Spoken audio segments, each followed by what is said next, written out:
प्रत्येकीचा असा प्रयत्न असतो की ही सगळी स्वयंपाकघरातली कामं झटपट व्हावीत, म्हणजे मला इतर काहीतरी करता येईल. हो ना? मग आता स्वयंपाकघरातला वेळ कमी करायचा म्हणजे फक्त स्वयंपाक झटपट करायचा किंवा पूर्वतयारी करून ठेवायची एवढंच नसतं.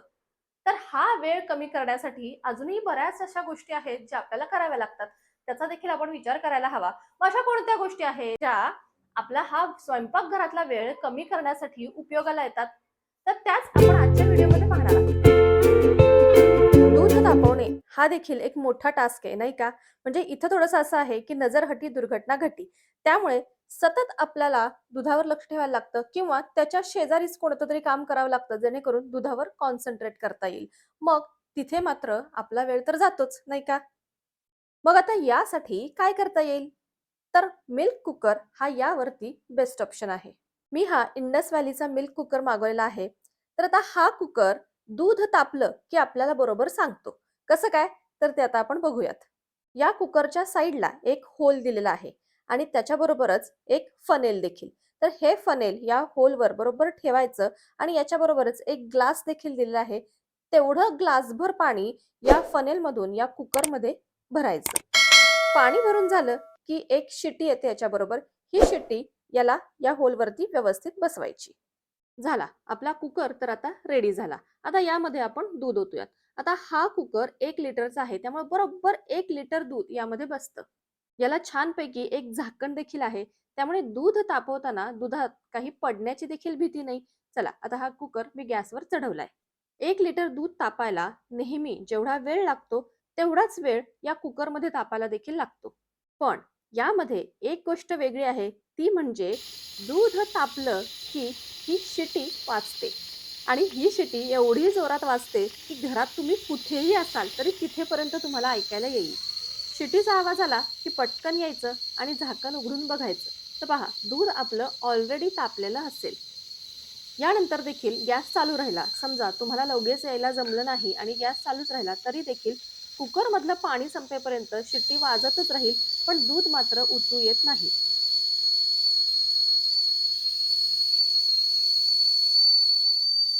आहे की नाही मस्त? आता दूध तापेपर्यंत तिथेच उभे राहण्याची गरजच नाही. शिट्टी वाजली की समजायचं दूध तापलं आणि येऊन गॅस बंद करायचा.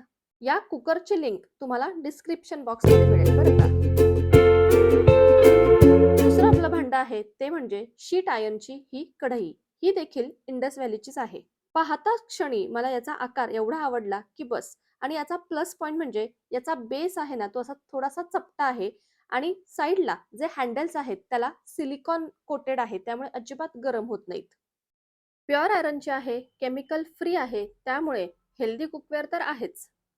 कास्ट आयर्नची कढई माझ्याकडे आहे, पण ती थोडीशी मोठी आहे. त्यामुळे मला एक मीडियम साईजची अशी कढई हवी होती, जेणेकरून मला थोडीशी काही अशी भाजी करायची आहे किंवा काही तळायचंय, तर मला ती उपयोगात येईल.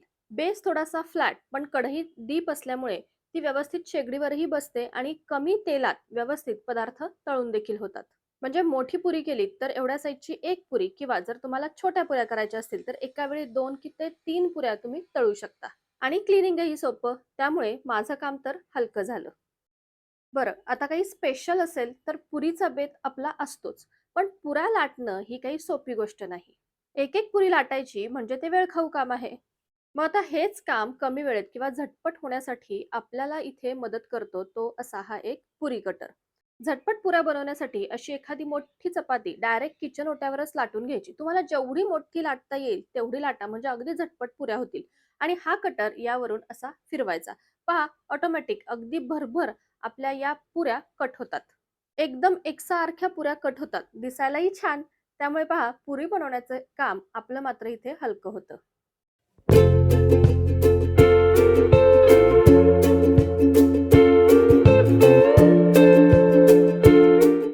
हा आहे तडका पॅन. आता तुम्हाला वाटेल की साधा छोटासा तडका पॅन आपलं काय काम हलकं करणार आहे. हा माझा जुना तडका पॅन आहे, पण याला प्रॉब्लेम असा होता की साईज छोटी असल्यामुळे तो बर्नरला चिटकायचा. मग मला बर्नरवरती सेपरेट अशी प्लेट ठेवावी लागायची. बरं, जरी प्लेट ठेवली तरी तो तिरका बसायचा आणि अगदी थोडंसं तेल त्यात बसायचं आणि फोडणी दिली की सगळं तेल माझ्या गॅसवरती उडायचं. त्यामुळे सगळा गॅस देखील तेलकट व्हायचा. त्यामुळे तेल तर वाया जायचंच, शिवाय गॅस खराब व्हायचा ते वेगळंच. त्यामुळे मग मी इंडस व्हॅलीचा प्युअर आयर्नचा असा थोडासा मोठा तडका पॅन मागवला, ज्याला सिलिकॉन हँडल आहे. आता यामुळे माझं काम कसं हलकं झालं, तर हा जो पॅन आहे तो मोठा असल्यामुळे तो बर्नरला चिटकत नाही, तर व्यवस्थित असा शेगडीवरती बसतो. तडक्यासाठी आपल्याला जेवढं हवं तेवढं तेल ओतून सुद्धा वरती बरीचशी जागा शिल्लक राहते. त्यामुळे जरी फोडणी दिली आपण तरी ती बाहेर उडत नाही. त्यामुळे गॅस देखील खराब होत नाही. स्वच्छ गॅस राहतो आणि आपला तडका सुद्धा व्यवस्थित दिला जातो. आणि प्युअर आयर्न असल्यामुळे हेल्दी आणि केमिकल फ्री तर कुकवेअर आहेच. यापुढील आपलं कुकवेअर आहे कॉफी वॉर्मर किंवा मिल्क वॉर्मर. अगदी आकर्षक असं कुकवेअर आहे, ज्याला छानसा असा हँडल आहे. उत्तम क्वालिटीचं स्टेनलेस स्टील आहे. तर आता या मिल्क वॉर्मरचा उपयोग कोठे होतो? तर पहा, मुलांना सकाळी स्कूलला जाण्यापूर्वी एखादा कपभर दूध गरम करून द्यायचं असेल, तर ते झटपट यामध्ये करून देता येतं. किंवा आपल्याला कॉफी करायची आहे, चहा करायचा आहे, त्यासाठी दूध गरम करायचं आहे, तर अगदी 2-3 कप दूध आपण अगदी व्यवस्थित यामध्ये गरम करू शकतो. म्हणजे मोठा सॉस पॅन यासाठी खराब करण्याची काहीच गरज नाही. थोडंसं दूध असेल ते गरम केलं की झालं. झालं की नाही आपलं काम हलकं.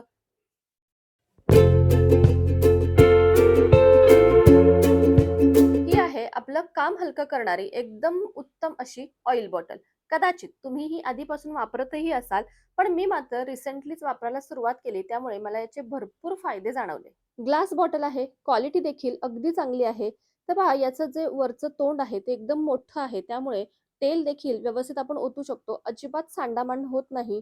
पण याचा मुख्य उपयोग होतो तो म्हणजे ऑइल स्प्रे करण्यासाठी. बरेचसे आपले आता असे पदार्थ असतात ज्यावरती आपल्याला ऑइल स्प्रेड करावं लागतं. ब्रशच्या सहाय्याने पण आपण ते करू शकतो.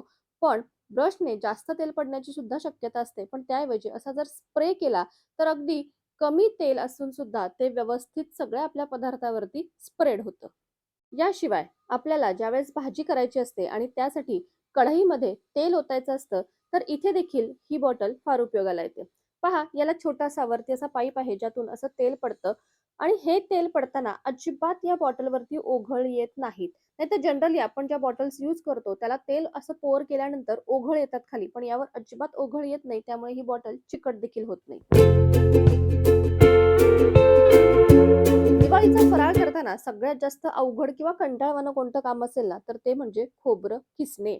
एकतर खूप वेळ लागतो आणि शिवाय हाताला लागण्याची भीती असते ती तर वेगळीच.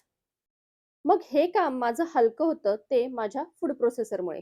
याला अशी खिसणीसारखी एक प्लेट दिलेली आहे. ती बसवायची, झाकण लावायचं आणि आपली जी खोबऱ्याची वाटी असते ती अजून अर्धी करायची आणि ती यामध्ये अशी बसवायची. आणि पहा, एवढी अर्धी वाटी अगदी अर्ध्या मिनिटाच्या आत किसून झाली. एक खोबऱ्याची वाटी किसायला जास्तीत जास्त 1 मिनिट लागतो. झालं की नाही पहा, हे सगळं खोबरं किसायचं आपलं काम सोपं. बरं, फक्त खोबरंच किसलं जातं का यामध्ये? तर नाही. हलवा करायचा आहे, गाजर किसायचं आहे किंवा कोशिंबीर करायची आहे, काकडी किसायची. सो ही सगळी किसण्याची कामं असतात, ती सगळी फूड प्रोसेसरमध्ये होऊन जातात. शिवाय आणखीनही बरेच उपयोग आहेत फूड प्रोसेसरचे.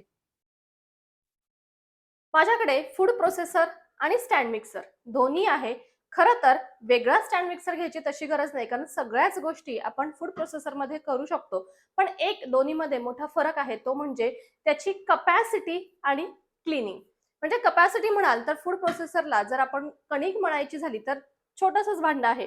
म्हणजे यामध्ये 6 ते 7 माणसांसाठीची कणिक आपण व्यवस्थित मळू शकतो. पण यामध्ये जर तुम्ही पाहिलं तर एक मोठा बाउल येतो, म्हणजे अगदी 30 ते 35 लोकांसाठी एका वेळी म्हटलं तरी आपल्याला कणिक यामध्ये मळता येते.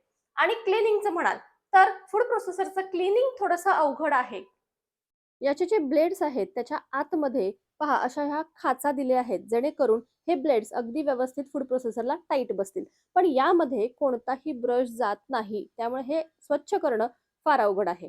सगळ्याच ब्लेड्सना अशा खाचा आहेत आणि कणिक मळायची म्हटलं की यामध्ये कणिक अडकून बसते, मग ती निघता निघत नाही आणि मग ते अनहायजेनिक होतं. पण हे जे भांडं आहे आपण जे स्टँड मिक्सर मध्ये यूज करतो, याचं क्लिनिंग अगदी सोपं आहे. मोठं भांडं आहे, कुठेही अगदी असे फोल्ड वगैरे काही नाहीये, प्लेन भांडं आहे, त्यामुळे याचं क्लिनिंग खूप सोपं आहे.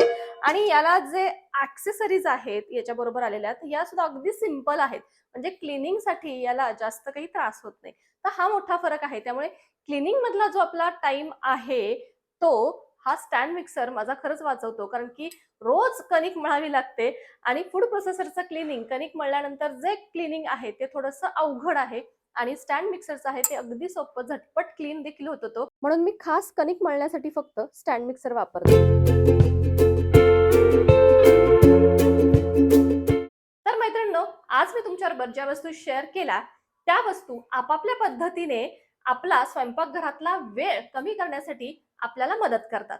तर यापैकी तुम्हाला कोणत्या वस्तू आवडल्या मला जरूर कमेंट करा. आणखी काही असेल वेगळं जे आपल्याला हा वेळ कमी करण्यासाठी मदत करेल तर ते देखील मला नक्की कमेंट करा. आजचा व्हिडिओ आवडला असेल तर लाईक करा, शेअर करा आणि आता आपण भेटू पुन्हा एकदा अशाच नवीनशा व्हिडिओमध्ये. तोपर्यंत बाय बाय. आणि हो, आपल्या चॅनलला सबस्क्राईब करायला देखील विसरू नका. बाय.